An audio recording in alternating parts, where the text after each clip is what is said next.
পৃথিবীতে অর্ধেক নারী আর অর্ধেক পুরুষ, নারীরা যদি পিছিয়ে থাকে, নারীরা যদি নিজেদের অধিকারগুলো না পায়, তাহলে পৃথিবীটা তো সামনে এগিয়ে যেতে পারবে না। তো আমি এই অ্যাওয়ার্ডটি পেয়েছি আমার ছবি, যেটা এই রিসেন্টলি ভ্যালেন্টাইন্স ডেতে রিলিজ পেয়েছিল, জলে জলে তারা, অরুণ চৌধুরী পরিচালিত।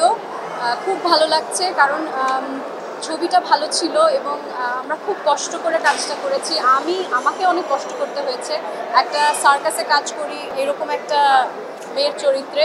তো ভালো লাগছে, কষ্টের স্বীকৃতি পেলে তো ভালোই লাগে। ট্যালেন্ট স্বপন 2 দর্শকের কাছ থেকে প্রতিক্রিয়া ভালোই পাচ্ছি।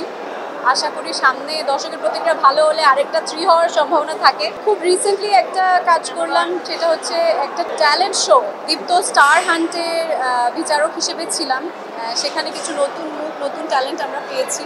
আর এছাড়া আমার আসলে অনেক বেশি লম্বা সময়ের জন্য কোনো ভবিষ্যৎ পরিকল্পনা থাকে না। সামনে যদি ভালো কাজ হয় সেটা আপনারা সবাই জানতেই পারবেন। আমি আসলে খুব বেশি লং টার্মে ভেবে বেশি স্ট্রেস নিতে চাই না, কারণ এমনিতেই আমার কাজের অনেক প্রেশার থাকে। সবাই জানে আমি একজন উন্নয়ন কর্মী, আমার একটা ফুল টাইম জব আছে, তার পাশাপাশি অভিনয় করি। তো অভিনয় নিয়ে অনেক লম্বা কোনো পরিকল্পনা তাই করতে পারি না।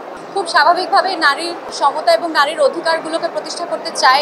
আমি শিওর আপনারাও সবাই একই জিনিস চান, কারণ আমার দেশে, শুধু আমার দেশে না, এই পৃথিবীতে অর্ধেক নারী আর অর্ধেক পুরুষ। নারীরা যদি পিছিয়ে থাকে, নারীরা যদি নিজেদের অধিকারগুলো না পায়, তাহলে পৃথিবীটা তো সামনে এগিয়ে যেতে পারবে না। তো খুব স্বাভাবিকভাবে, এটা খুব স্বাভাবিক, এটা কমন সেন্স, যে নারী অধিকার নিয়ে এবং নারীর প্রতি যেন বৈষম্য না হয়, সেটা নিয়ে যেন আমরা সবাই কথা বলি।